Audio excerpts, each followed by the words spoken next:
Hi, I'm Richard Hill, and today we're going to talk about procrastination. It's a bit of an old chestnut, but we've found some new things that I know will help you get past this terrible rut in our experience more easily than we have up till now. Because procrastination, we all know it.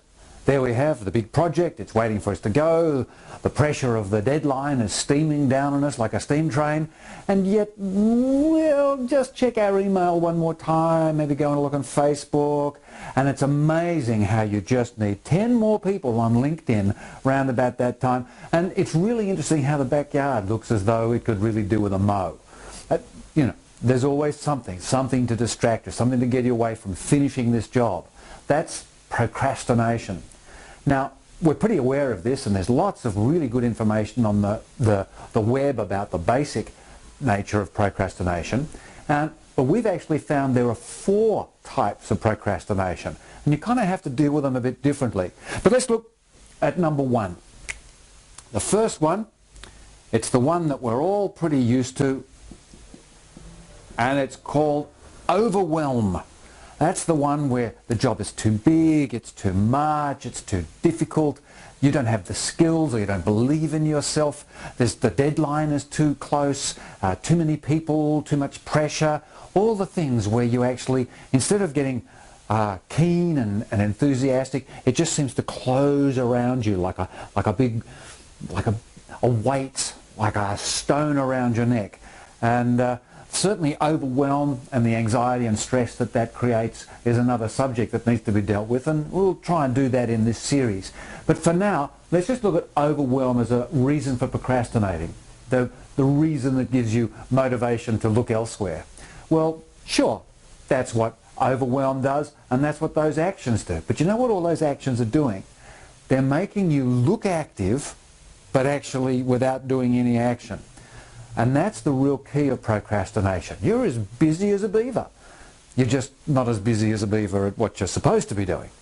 So let's look at these different possibilities, these different other aspects of procrastination which are stopping us from just getting on with the job. And here's one. It's really the opposite to this. Number 2, it's underwhelm. Not too tricky. Underwhelm. This job is too boring. This job is too tedious. This job is too simple. Done it, been there, seen it over and over again. This job is beneath me. The ego can get in the underwhelm area. And that's the one where you'd just rather go fishing than finish the job. So it is a very important one. Third one. And the third one is one which really is quite interesting. The perfectionist. I just want to check it one more time. Can we just do another test on it? I don't think the middle bit's quite right. I think I just better redo some area. I'm not sure whether the whole thing could be done again.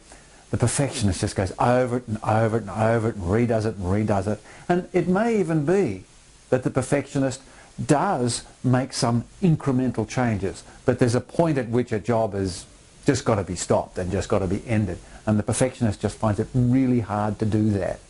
And here's the fourth one, which is a bit under talked about. And I'm just going to call this creative block. That's where a project really isn't ready to go. It really isn't finished. It really isn't organized. Or it wasn't really ready to start off with. And it just doesn't feel right. It doesn't feel like you should go ahead. It feels like it needs more thought. It needs something more in it. It's different from the perfectionist who says it's not quite right, even though it is right, even though it's ready and finished. This is where you just reach a block because there's nothing there. There's like a gap between two areas. So these are the 4 areas, and they affect the brain in different ways. That's why, the usual one with overwhelm, what do? Break it down into smaller parts. Give yourself small time regimentations. Make more of a plan. Use some help. Get some delegation. These are all the standard sort of ways in which we get rid of procrastination. All really good and all really effective in the overwhelm. But if you break a project up into smaller sections and you're a perfectionist, what are you doing? You're just giving yourself a whole bunch more things to be dissatisfied with and to think you need to perfect more. And if you've got creative block, if the project has actually got gaps in it, well then it's really hard to break it up. So, and underwhelm, well, who cares about the project anyway? And that apathy and that lack of interest really comes through when you're trying to use the overwhelm type of tactics. So, first of all, the question is, what type of procrastination am I in? Overwhelm, underwhelm, perfectionist, or creative block? Really, really simple exercise. And it's an imagining exercise, a visualization exercise. So all I want you to do, I mean, close your eyes is quite handy because external stimulation, can distract your imagination. And just imagine, I can wave a magic wand and you can clone yourself. Not once, but maybe half a dozen times. And each of these clones is a perfect representation of you. Each one is just as skillful, just as talented, just as capable, same desires, same needs and same wants. Okay, so you've got all this. It's not like you've got people who are lesser than you to delegate to. These are all equal to you. Now look at the job. Now let's try dividing it up. Then we divide it up into the groups, and as you're dividing it up, say, okay, I'll give that part to that clone, I'll give that part to that clone, that part to that clone. Just give yourself that process of doing that. Now, if you're finding that really easy, well, you're probably in overwhelm, because that means all you need to do is break it up and divide it up amongst the talented parts of yourself. And that means that you can, by dividing it up and doing one piece at a time, you're going to get through this. But if you're in underwhelm, what you're going to be finding, I would suspect, is that you don't feel like breaking it up, and it doesn't really break up. It's not that difficult. And then when you do break it up, you don't even want to give it to your clone. Again, everybody would rather be out fishing. The perfectionist, on the other hand, breaks it up and then brings it back and then breaks it up again and then changes that and then puts some of that one in that one because that's not quite right, but let me break it up again. And then when it comes to delegating to the clones, says, well, I could give it to you, but no, I really should do that one. And even though you're really me, I should do that one. The perfectionist always puts so much pressure and so much work onto themselves.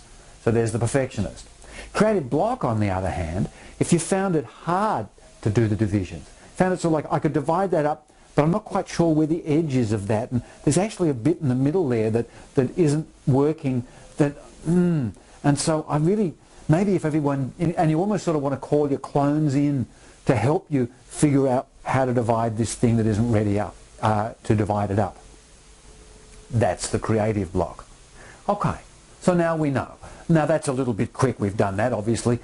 Follow this method and take a bit of time, take 10, 15, 20 minutes to try and get this really well done. But assuming you've done very quickly in this experience here, and you now know what sort of procrastination you're doing, let's have a quick look at the methods. Well, overwhelm, we've been through it. Plan, break down, delegate, give yourself regimented time frames. Well, another thing to do in the overwhelm is do one that is easy to do, and then do one that's not so easy, then one that's easy, then one that's not so easy. So you don't get don't do all the easy ones and then leave the hard ones for last, or do all the hard ones and leave the easy ones for last, because you kind of then start to procrastinate. So one at a time.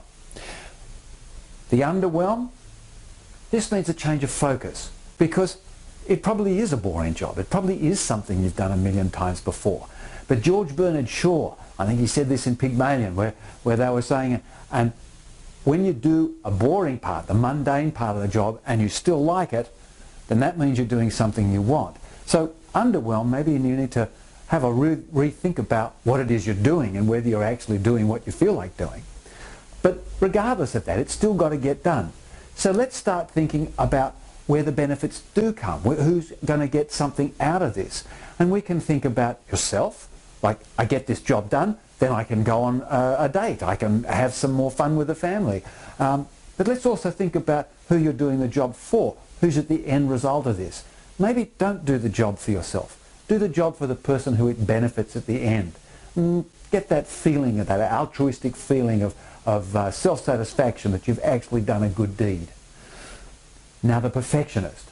Now if you're a perfectionist, you probably are a perfectionist, and perfectionist over all things. So the thing is not to try and break your perfectionism, but just to utilize it in a different area. So let's not think about the project anymore because that deadline is steaming down. Now you are as responsible as a perfectionist for the accurate presentation of the job as you are for the accurate presentation of the deadline.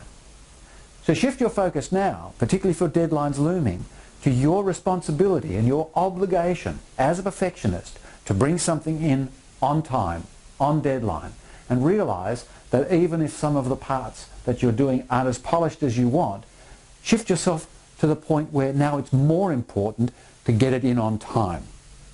So that's perfectionist. Creative block, few things here, because creative block can come from a bunch of different reasons. Sometimes it can come because you're focusing too hard, you're closing your thoughts in too hard, got a bit too much pressure. You need some distraction. Now, you can just go watch a movie, go out with the family. Not a long time, don't go away for 2 weeks to the Bahamas, but just something to distract and give yourself some sense and allow your brain, your creative brain, to interconnect, because all that hard thought you're doing is possibly just making it very difficult for parts of the brain to connect. And sometimes, like we say, sleep on it. Let the brain work on its own.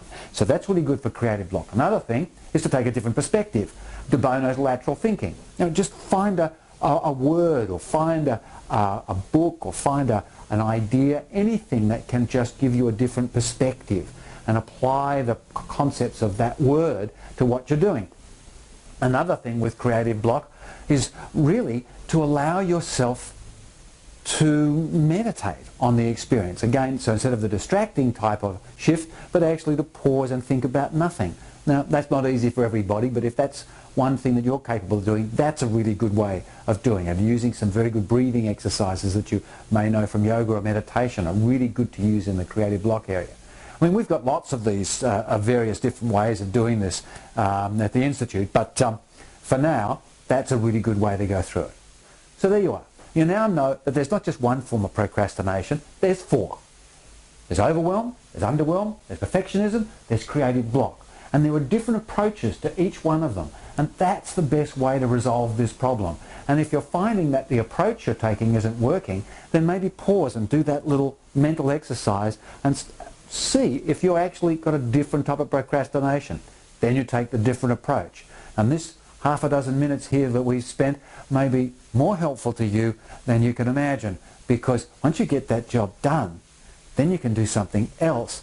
And it's only when we're creative and expansive and moving out into the world that we can actually do something more with our lives. So let's get past this job and get on the next one and see if that's a bit more exciting. And that's the whole point of it. And I'm Richard Hill. I thank you for your time.